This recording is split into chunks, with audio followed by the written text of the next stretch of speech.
بسم الله. لا يعرف الشوق إلا من يعانقه، لا يعرف الصبابة إلا من يعانيها. مانيش باش نجاوب عصام، أنا باش نذكره بكويجة على بال الصداقة. وعلاش يكون بين الشعر هذا ويتكلم وأنا في ذهني صور قديمة من صداقتنا وزميلتنا المشتركة أيام الدراسة. ونذكر عصام أن كجيل نحلم من تلك السنوات من لحظة تأسيس جمهورية جديدة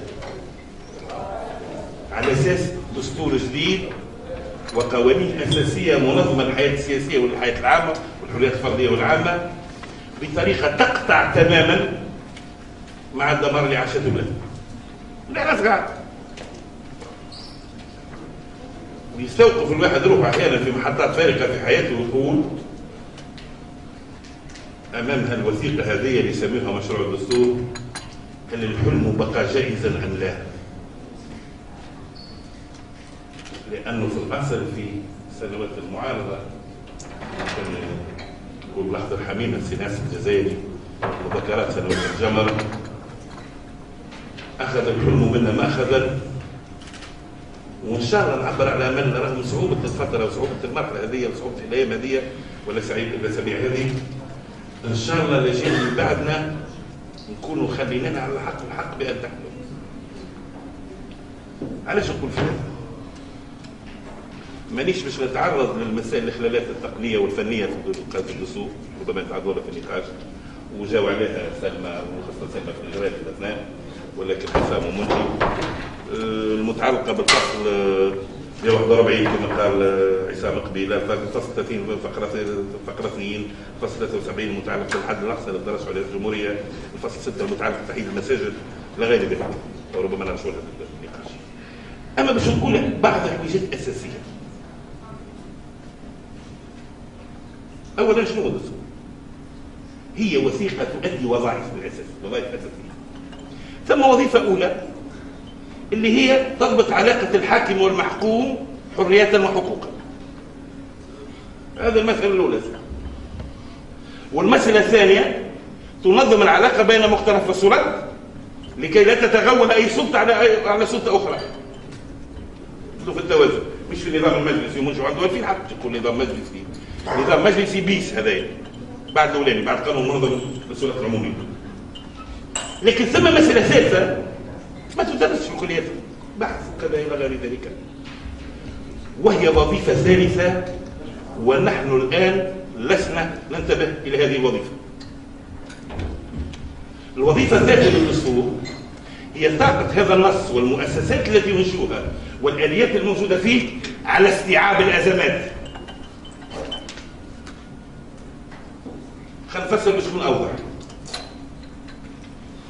النظام السياسي واحنا نفضل ضروره امم ديمقراطيه سبقتنا ونستلهم من تجاربها، مش معناتها كوبيه كليه كما يعمل لك السيد في بالكم به، لا، اما نستلهم من تجارب الاخرين. حيث الدستور الامريكي عنده من 1776 من ديكلاراسيون فيلادلفيا. سيت توجور لو ميم تكست، نفس النص. ومهما كانت الازمات السياسيه التي مرت بها الولايات المتحده الامريكيه وغير دو سيسيسيون وزوز حروب عالميه وموضوع السوء بقات الدولة وبقات مؤسساتها لأن الدستور صمد تجاه الأزمات وكان قادر وكان رافع لخلق آليات تشغل بالأزمات. المرة لفرنسا الآن علاش تعرف بالمقارنة من 1789 الثورة الفرنسوية لليوم دستور الجمهورية الخامسة هو الدستور رقم 11 في فرنسا. أستاذنا الكل في العلوم السياسية جورج بيبلو يقول l'œuvre constitutionnelle française est marquée par l'empreinte des crises. كل كريز تهز دستور، واحدة تهز الريستوراسيون، واحدة تهز المونارشي، واللي قبلها تهز الكوميتي الريبوبليك الثورة، واللي قبلها تهز الكونفونسيون، واللي بعدها تهز لا كومين دو باريس كومونة باريس تهز اللي موجودة، والجمهورية اللازمة الأخرى تهز الجمهورية الأولى والثانية، وطبعا لا كريز 29 تهز الثالثة، والحرب العالمية معها، وغدت الحرب العالمية الجمهورية الرابعة، وحرب الجزائر هزت الخيار الرابعة. أشبيه الوزن هزت الخامسة هزت الرابعة ولا شنو؟ بمعنى الازمات السياسيه لا الدستور في المشروع هو كما قلت لكم 3 وظائف في الاخر تعطيل للحياه السياسيه التي يمكن ان تكون متطوره. فاذا كان ما كانتش متطوره فهي خابت المسعى بلاش دستور احسن. هذه المساله الاولى. نحن لا ننتبه الى قدره النص هذايا الى احتمال الازمات والظروف. اريد الازمه في نهار 14 جاء في تعرض الدستور عمليا ما عادش موجود. لو بدينا نتدرج شيء فشيء، مش الانتخاب رئيس الجمهوريه في 60 يوم، وانما المسؤول منظومه دستوريه جديده. كيفاش؟ مجلس تاسيسي، انتخاب مجلس. كيفاش نعملوا مجلس تاسيسي نعينوها؟ قالوا لا وخبراء ما خبراء لا والو فيه. رفضت الشعب، كيفاش نعملوا انتخابات؟ وبدينا المساله. النص الدستوري يجب ان يكون قادر على استيعاب الازمات السياسيه مهما كانت حدتها. ومن خصائص النصوص الدستوريه الطويله كانوا عايز هذا انها لا تصمد امام الازمات. من خصائص الدساتير التفصيليه التدقيقيه بهذا الشكل انها لا تصمد امام الازمات. الدوره الاولى على اليمين تترشح يا سيدي خويا ما استاسيس وانتخابات وكذا وعاملين دستور وكذا. شنو الدوره الجديده؟ الدوره الاولى جديده والله بدلوا. لا ما تجيش. هذه ملاحظتي الاولى. علاش نقول الملاحظه هذه وانا متخوف؟ لانه من الاليات الاساسيه لاستيعاب الازمات في اعتقد لو تبدل الدستور مش معقولين احنا كملنا قرارات ما عادش مشكله. اما الاجيال اللي بعدنا سوف ندير في اي ازمه سنه مؤسسه تنجم تاول، تنجم تعطي الحق لزيد وعمر كذا طويل الى غير ذلك، والناس الكل يتخذوا قرار. عاده في النظم الدستوريه المتطوره هي المحكمه الدستوريه. وقت يجي انت يا بني ادم تقول المحكمه الدستوريه هذه في دفع بالدستوريه على عدم دستوريه القوانين برامج 3 سنين برامج ما تخدمش كم تعرف 3 كلكم في حساب الدين. ايش معناتها؟ في اولاد مشنو باش تحط التقويات هذه؟ وهذا الاشكال الساعه اللي ما يكونش قاعد يتشاف ماهوش قاعد يتقاس. واللي اول مره نقول اول مره نقول واخترت باش نقولوا عمدا في جمعيه انيسياتيف سيتويان. وشكرا على الاستضافه وبارك الله فيكم كحضور. بديت بالعصام. انا جايك انا جايك ما تخافش حلو برشا ماني جايك. هذه المساله الاولى. المساله الثانيه في موضوع الحريات. وانا ما نمشي في اطار موضوع الحريات وخاصه محاوله افراغ بعض منك تصل 40 الى غير ذلك 30 من فقره 2 خاصه حريه الاعلام والنشر الى غير ذلك من المحتويات. افراغها المنتج يقول اغتيال والمصطلح ولو مش مصطلح قانوني مش بعيد على الواقع. مش بعيد على الواقع. على تعديل القانون. علاش نقول هذا؟ لأن الأمم والشعوب الشاطرة بين ظفرين ما حطتش الحريات في الدستور. لا سان با سوا مدام. أما مش نكاش. شوف الفرق الإنسانية شنو؟ زميل وفاة فاميليك لا شارت أولاد في إنجلترا. لا ديكلاراسيون يونيفرسيل دو دروا دوم دي سيتويان في فرنسا.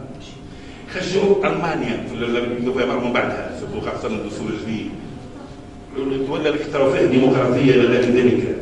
خش بها كل الشعوب هذه كل جبدت موضوع الحريات وحاولت كلها تفرض نص وحده. شنو الموضوع هذا وعلاش؟ هذه النصوص تتعلق بالحريات تتحط مع الدستور جوست ابوزي على كونستيتيوشن. الامريكان يعتبروها جزء من الدستور. قضاء الامريكي قضاء المحكمه العليا. الكونسي كونستيتيونيل الفرنسي يعتبر هذا لو بلوك دو لا كونستيتيوناليتي برمتي بلوك كامل دستور وعلى الحريات حقوق الحريات. علاش؟ في حكمه. لانك اذا كنت تنجم تنقح في اصول الدستور تنجم تنقح في اصول متعلقه بالحريات. إلو بروبليم هنا. الاشكال هو يلزم توافق بين كل القوى الحيه في شعبنا باش تكون هذه الحريات اللي نحبوا عليها وهذه الحقوق اللي نحبوا عليها ولا تمسها لا انت ياسي المنجي ولا سي المنذر ولا سلمى ولا سي راشد ولا غيره ولا اي حاكم غدوه بعد غدوه ما يمسهاش لاولادنا. دونك غير قابله للتغيير. امبوسيبل الموضوع لانها في نص مستقل عن نص ما يسمى بالدستور شكليا على الاقل. تجوز مثلا وكان نتبعوا شويه ايش عملت الامم المتحضره قبلنا تو نعرفوا اللي هذا العمل.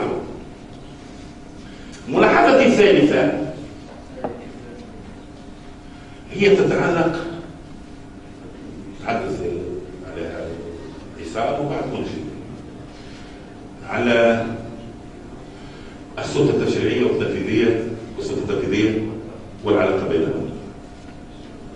بربي انا خذوني على قدر العقل باش نسال حويجه ومانيش باش نرجع لمنصف المنذر كيما رجع له منجي كيما رجع له عيسى جست مطلق الاخر قوس صغير في الاثناء. انا نيت مفاجاه ككل العالم اللي رايت انسان مترشح رئيس الجمهوريه يصوت على تجريده من الصلاحيات. فاستغفر الله ربي عمرها ما صارت في العالم. ونتحدى اي حد اي استاذ قانون دستوري كيف يقول لي الرئيس الفلاني صوت على تجريده من الصلاحيات. ما ثماش هذه في العالم يا منشي. ولذلك نهار قالوا لي رئيس الجمهوريه قلت له انا مانيش موافق. قال لي سفيان بن فرحان خاطر ما عندوش صلاحيات. قلت له لا صلاحيات ولا موافقه مش لازم نمشي معك. الاشكال عمره ما صار رئيس جمهوريه في الدنيا استاذ عصام وبعد المنشي في نواف اخرى رئيس جمهوريه يقوم يصوت على تسجيل الحكومه بالصلاحيات. هو مترشح بالحته اللي بعدها في نفس النهار خلينا تو نفخر ولا فخر طبيعي ماذا نسمع تفضلوا. الاشكال فين اليوم يا رسول الله؟ تابعوني وخذوني على العقل مش نحاول نبسط حسابكم لان سيفقين. عندنا رئيس في المشروع الدستور هذا ينتخب مباشره من الشعب عبر الاقتراع العام الحر والمباشر. ملكة من الحكومة تنتخب من مجلس الوطن من مجلس الشعب من مجلس التشريع. هذا عنده الشرعية الشعبية المباشرة. هذا هو المسألة. أنا ماذا بي يفسروا لي الكلمة هذه ايش تعني؟ يتولى في 76 يتولى رئيس الجمهورية تمثيل الدولة ويختص برسم السياسات العامة برسم السياسات العامة في مجال الدفاع والعلاقات الخارجية والأمن القومي المتعلق بحماية الدولة والقرارات الوطنية الداخلية والخارجية وذلك في انسجام مع السياسة العامة للدولة. خبر رئيس الجمهورية خارج الدولة من رئيس الحكومة والدولة. هذه هي وحدة الدولة. أوصل لها في كيفاش حد منتخب الشعب مباشرة ما يحط خيط في إبرة إلا ما علاش نعملوا في التصويت على رئيس الجمهورية في الهيكل وفي التصور. النظام المجلسي اعطاونا شويه سينما فيه برامي برا منتخب. اما تنتخبوا ولا ما تنتخبوش ما تبدعش شيء. ولا ما بتفرصلوا الثاني. والله العظيم حاشا مش نحكي عن النظام المجلسي مش عليه. انا رافض الثالثه يشوفوا في النظام المجلسي قدامهم ويقولوا يا خالد المسعى ما تبلاش نعرف 23 اكتوبر اللي دخلنا باش يكون هذا المشهد هذا. والنظام المجلسي في نهايته هو نظام استبدادي. وخليني نقول لكم هوية على خاطر تناقش رئيس الجمهورية ورئيس الحكومة شكون اللي عنده سيادة الشعب؟ والشعب اللي كان انتخب رئيس الجمهورية باش يمارس السيادة. موضوع انه ما تتغولش صلاحيات رئيس الجمهورية وما يتغاش على القيم اوكي. هناك طرق للمراقبة والحد من تغول رئيس الحد من الامكانيه تغول رئيس الجمهوريه موجوده في برشا الدساتير مش بس حتى مشكل. لكن يا جماعه احنا منها علاش؟ اش عندكم سيدي؟ توا المنظومه هذه في العلاقه بين السلطه قبل هو، لكن هذه منظومة هذا التصور. شكون هذا باش يحكم الحكايه ويجي يطلع وينحي ويبدل ويحط رئيس الحزب الحاكم؟ مش هذا. الحاكم الفعلي في هذا المشروع هو رئيس الحزب الحاكم، وينجم يكون رئيس، أقول هذا ولا غيره، ولكن رئيس الحزب الحاكم لا يمكن أن يكون سلطة لا دستورية. فين التناقض؟ وقت اللي يقولوا في الفصل اللي بعد هذا رئيس الجمهورية يستقيل عن رئيس الحزب، معناتها حتى كي تنتخب رئيس الجمهورية لست الحاكم الفعلي. جارانتي أخرى للجماعة، ضمانات للجماعة، ما زلتهمش هالسيونس اللي يحبوا الثاني.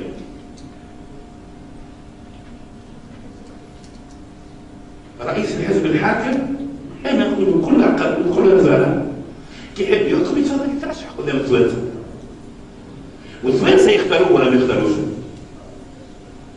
ما هوش احنا نختاروا اللي نحبه وهو يحكم كما يحبه. عملية الانفصال الشخصية دي عند الشعب التونسي. مش عادين نقولوا سكيزوفرينيا، عندنا الواحد ولا فين برا. يا باش يقرر الشعب التونسي شكون يحكم يا لا. اما كيفاش نقرروا شكون يحكم؟ لازم ننتخبوه. ما ننتخبوش حد اخر بعد نلقاو الامام الحاضر ولا الغايب. وبما انك جبت سيرة الغنوشي تفضل يترشح يا اخي رئيس الجمهورية. خلينا نسوي الدستور كما ينبغي، يتفضل يترشح على رئيس الجمهورية. واذا كان الشعب التونسي ينتخبوه مرحبا، انا ما عادش عندي اعتراض. اما ان تحكم تونس بدون اراده التونسيين هذا ما عادش مقبول.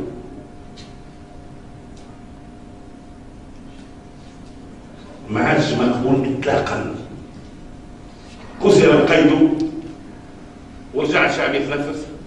وصحيح ترى سمعنا ما في التلفزه حسام يقولوا ما اكتسبنا من 14 من الثوره تو كان حريه التعبير. صحيح. ما عادش نسكت. فاهم؟ في ماذا النبي سكت؟ يا اخي من حقنا ان ننتخبوا رئيس جمهوريه ليحكم. شنو اللي ينتخبوا رئيس جمهوريه باش يبدا تصويره؟ يا انا جربناها الحكايه معكم. كيف لهم من مسار القتال؟ والمنى فايش يحسبوا روحهم من الناس مش فايقه بيهم.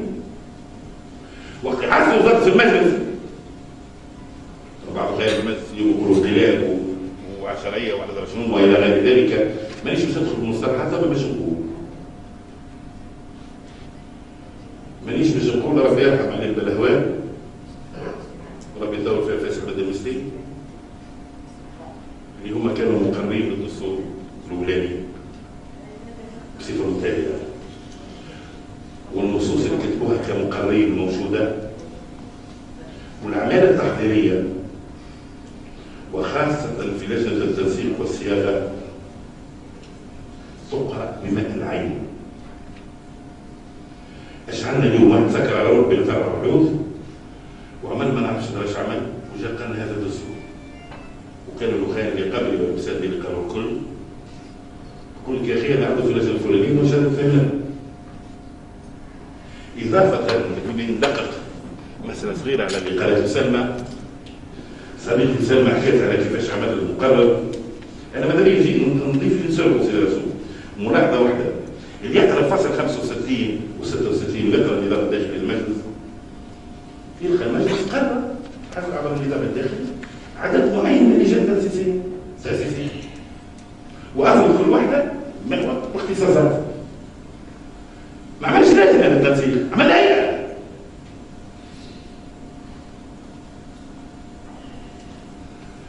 ولا تتنزل تبعا لذلك منزلة اللجان. ما عنديش الحق دوك باش تبدل، يمسيك هذا كلجنة عندك الحق باش ترجعني. تقول لي راه لجنة تاع سي منتي هذيك ولا تاع سي عصام ولا سلمى راه يقال كذا وكذا وكذا ولا ثم تضارب تو يصير لنا نسمع. والفصل 66 وفصل معقول داير يجوز جلسات مشتركه بين اللجان القرارات التاسيسيه بطلب منها او من الهيئه المشتركه للتنسيق والصياغه بعد علاوه رئيس المجلس الى غير ذلك. ما كان من الممكن ان تعمل الناس اجتماعات مشتركه، والله هذه مش قد وهذه مش قبل بعضها، كيفاش نسقوا في هذه وكيفاش نسقوا في هذه، هذا كله كان ممكن. علاش عمليه الهروب الى الامام هذه وعمليه الاذراع ونعتبروه مشروع دستور بالسيف؟ تعتبر مشروع وحسب مشروع تدبيري ربما، ولكن لن تستطيع ان تنزع عن صفه الدستور الخدمي. بوليكيبا في موقف كتب الدستور في غرفه الجواب 59 يتحدث على دستور 1881 فقال بالحرف في نفس المبنى. قال الفرق بين الدستور هذا والدستور بتاع البيات انه ناخذ نستنسخ فصول احمد بن بدير دليلا على خط الهموي، التفسير موجود، الخلاف موجود، منطق خط الدستور غرفه الجواب 59. احنا كنا من باب رغبه واحده بعد تصويت شعبي وتصويت ديمقراطي والتعدديه وكذا انه لن نستنسخ بعض الفصول الدستوريه في العلم، ولا يصبح مشروع دستورنا دستور خلافي. حتى وصديقي مصطفى جعفر قال هو احسن دستور في العالم. بقى موضوع المحكمه الاداريه ولا نعمل ملاحظات من غير ما نجاوب حسام. مش نجاوبوا، امشي كل حاجه باش نوضح حاجه. هناك خلط في بعض اوساط المجلس الوطني التاسيسي اليوم، هناك خلط في بعض اوساط المجلس الوطني التاسيسي وزاره صديقي حسام مش منهم، وكانما المحكمه الاداريه ستحسم الخلافات الاصليه بين النواب ومجموعات النواب. لا مش هذا. انت سيدي خويا في المجلس الوطني التاسيسي كيف غيرك كنفس الكل عليك ان تحترم الاجراءات القانونيه اللي انت سنيتها كنظام داخلي. اذا كان سنوا النظام الداخلي باش ما نحترموش، لا ما يصيرش. كان باش نبنيو دوله ديمقراطيه ودوله مدنيه كنا نتحدثوا، لا مش هكا. تبدا باحترام القانون اللي سميت ضده، وتبعا لذلك نتعلم احترام الاجراءات. وباش نحل القوس باش نقول يا جماعه الكل هما خايفين، قال عصام قبيله خايفين من انه لا يوصل الدفع بعد تصويت القوانين وتكتبوا له كدين. باش نقول لكم حويجه بسيطه، تجارب الامم الاخرى وتجارب تونس تثبت العكس. يعني في فرنسا والامم بتاعتك مش قررت هذا الاول، اما ما تمسش الحق.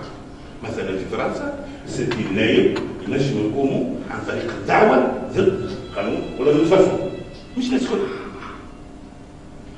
ديسبوزيسيون ثانيه في عدم ورقه عدم الدستوريه القانونيه عن طريق الدفع. الفرق ما بيناتهم راهو عن طريق الدعوه. انا خرجت قانون مش عاجبني نمشي نشكي نمشي رافع. عن طريق الدفع انا امام المحاكم في قضيه ما جزائيه مدنيه تجاريه اداريه وغير ذلك، اتعلم بان القانون اللي ضدي هذا ولا يطبقوا ضدي ولا يطبقوا عليا مخالف للدستور. في برشا دول تدخل اجراءات حتى يقع النظر في الاصل. لا نجموا نقولوا بكل بساطه المحكمه الدستوريه تنظر تعقيديا. اما الخلل فيه وقت نجم نقول القاضي العادي ما ينظرش في دستوريه القوانين، والمحكمه الدستوريه بعد 3 سنين كان يكتب بربي ما تنظرش. مش نعمل مش نعمل. القاه في اليم مكتوف الايدي وقال له هي كتبت لنا بالماء. لا بابا حبيبي مش هكذا كده. نظم ورقات الدستوريه القوانين معروفه في العالم، بس صح سامحوني في الكلمه بالفرنسيس ما نحبش نقول بالعربي خاطر نرجع عايز. سي دي بريكولاج جوريديك. سي بيرمون اي سامبلومون هذا اللي انت قال دي بريكولاج جوريديك. واللي وراه ستر نظم معروف. كما قال شاعرنا عليك ان تختاري لانه ليس هناك منطقه وسطى بين الجنه والنار. ديمقراطيه مش ديمقراطيه. كي تنزل على الجو ما تنزلش على الضوء سابوكم ريسبونسابيلتي اون دروا. ديمقراطيه هكذا ثم ما ثماش. اما يكبسها وقهوه صار ولا ما صار. اما ثم منطق تاع ضمان الحقوق الاساسيه للمواطنين وتبع حقوق الدوله وهذا شيء، واما ثم هي برا زكس ولا